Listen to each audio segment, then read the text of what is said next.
trailblaze in terms of the e-commerce space. And what she's presenting today is an opportunity for each one of you to onboard and become tenants in her mall. Digital tenants in her mall. Yeah, one. And then once again, what did we say? We're going? Global. We're going global. So this shopping mall already also positions you for global trade. Sanele? Thank you so much. Good morning, everyone. Thank you, Sister Kino. Thank you for the invitation. Thank you for having me here. I'm really excited, and I was just amazed by the beautiful women that I've met already that are here, even just looking at you. It's the ones that I haven't met already. But it's just an honor to stand here before you and in this International Women's Month and share my entrepreneurial journey, share the opportunities that I have for you and more for women, and also just to celebrate you. Okay, so, Women of Value, when I saw that, there's a book that I'm currently reading called Women of Value, and it's a Christian book. It's like Proverbs 31 book, but it just talks about values, like how today's women are so different from, the previous generations, in terms of women used to be valued before, but now, unfortunately, you all know what's happening. I don't want to talk about that in a negative way, but, it's very important for us to know our worth as women, to know our value. And I'm also just appreciating in terms of, the things that some of the previous speakers have spoken about, Sister Jackie is speaking about in terms of global, because more for women also, that's one of the things that is close in my heart in terms of improving the economy of the country, creating jobs and opportunities for women. And just before I'm waiting for the presentation to go up, I just want to share in terms of the Siemens, the second part. So as Jackie has mentioned, Sister Jackie has mentioned that in the American culture, my husband is American, so in the American culture they like to do generational naming. So when we got married, the Home Affairs, they wrote Sanele Siemens the second. So we had to go back and fight and say, no, it's not the second, it's like junior, senior. And they're like, no, we take it exactly as how it is on the passport. So I was upset, for quite some time. And then until the Holy Spirit revealed to me one time and said, you know what? You are royals, just like Queen Elizabeth II. Yes, honey. Thank you. Thank you so much. So, about myself, I'm an entrepreneur, women empowerment advocate. I wear multiple hats. I'm also the founder and CEO of More for Women and Beauty with Intention. So More for Women is an e-commerce marketplace like Takealot, like Amazon, but it's for women to increase women's participation in the digital economy. We also offer business support, access to markets, and also access to funding. What we do is we believe in the power of technology and collaboration, that it can change the world. So some of the services we don't offer directly, but we partner with other partners that offer those services. And we hope that in the near future, I just like also what Sister was talking about, in terms of products. When I go to the shopping mall now, or to the shops, I'm always looking at products and looking at where they're made. And everything is made in China. And, we don't see South African products. And you know what? I'm a really advocate of women empowerment. What I'm wearing, this coat is made by South African designer Umnombo, who is my sponsor at the Mrs. South Africa pageant. The tenants, the skincare I'm using, if you can see my skin is glowing. It's a lady from South Africa. Her name is Wanda. It's called Ketsiwe. If you go to moreforwomen.com, you will find those products there. It's about time that we support each other, in terms of buying from each other. Stop buying Estée Lauder, Lancome. We don't know those people. Let's buy from our own. And that's how we're going to be able to create jobs and opportunities. And then also, as you've seen, obviously, my slash, I'm a Mrs. South Africa semi-finalist 2025. And the pageant is on now. The finals are on the 4th of July, which happens to be on my birthday, by the way. I'll be turning 40. So I'm starting with stage, with my 5 kids and stuff, But I'm glad God has really been faithful. I'm a child of the Most High God. That's one of the things that I also believe that, the work that I do when it comes to women empowerment is my purpose.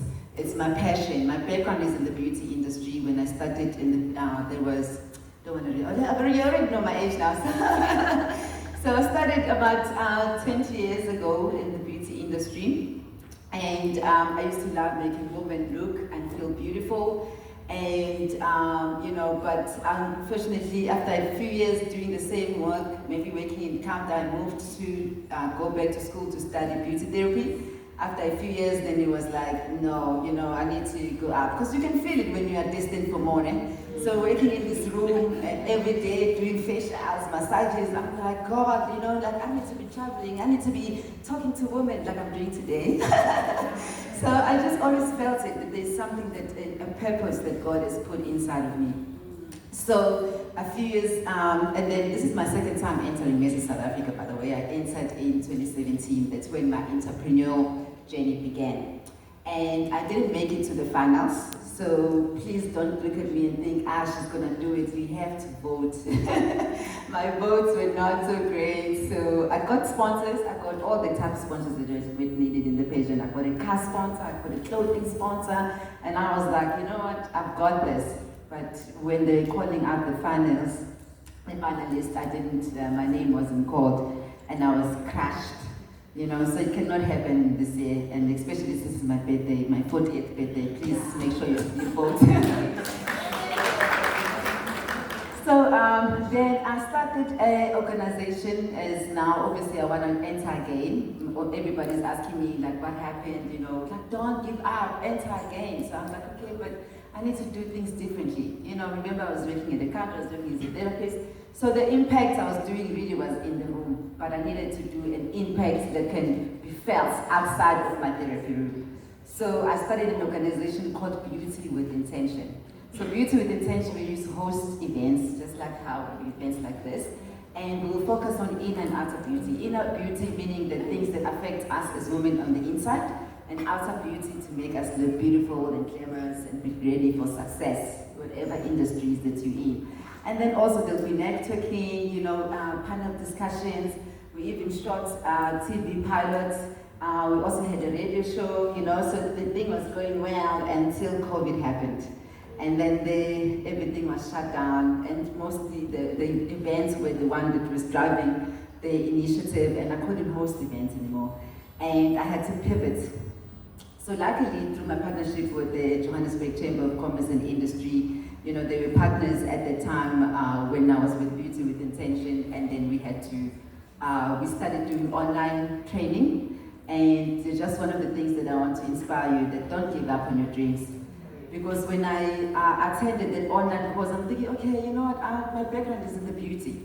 But women, they like to smell the products, they want to feel it before they buy. How am I going to translate this into an online shop? And also, even with the online shop, at the same time, it's, like I'm a role model now. I'm a woman empowerment. I'm enjoying these events that I'm doing. So now I'm just going to be at home, waiting for sales to happen. And then God reminded me of an initiative that I did actually in 1999, which is 25 years ago. It was a school competition, Y2K, when everybody was scared that the internet is gonna crash. And I had relocated from Cape Town to KZN, and in that area that I was in, they didn't have shopping malls. And it was something that I used to like as a young girl, so I was like, missing it, sometimes transition, because obviously from Cape Town, a city, moving into a small town, it can be very difficult as a teenager and adolescent. I was very suicidal, it was very bad. And, but I found this purpose and created and joined the science class, and I built a shopping mall, but it was a physical shopping mall. And in this shopping mall, it's a shopping mall for women. Women who come in this shopping mall is gonna have the latest technology, and I had to create it with a cardboard box. and I won that competition. And I got a certificate, forgot about it later. Imagine like how God works. Then 20 years later, when I'm sitting there thinking, what am I going to call this online shop now? Then I'm thinking, the shopping malls are actually closed. How about I open a shopping mall online? And that's how More for Women began. So, is my time up? Okay, let me go quickly. My queen, you've got 30 seconds. Okay, so let me just, obviously I'm sure the other speakers are going to talk about challenges women face in trade and tourism. I think I was enjoying the mic as well here.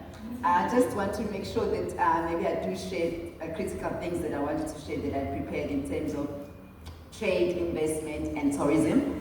So definitely everything, the future of trade is digital. So you have to make sure that you do leverage by joining online marketplaces, especially like More for Women. That's really going to help your business to be seen globally. When we launched, I thought it was going to be for South Africa.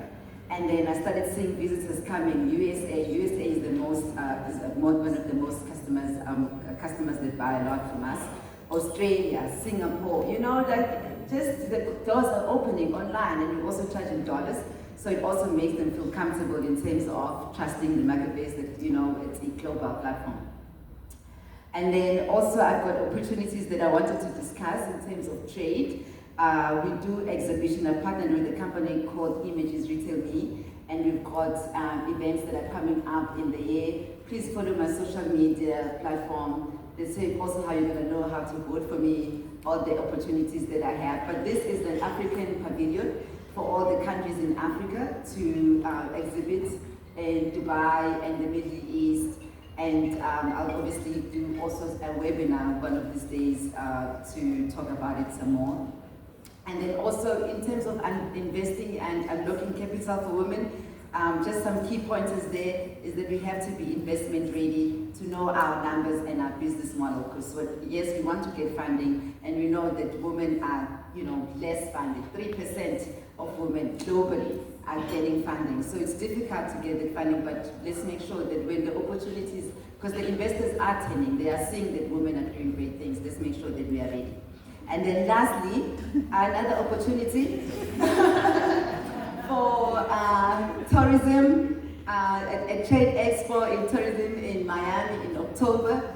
So I'm doing everything that I can to take African women to the continent. Thank you. and do remember to vote.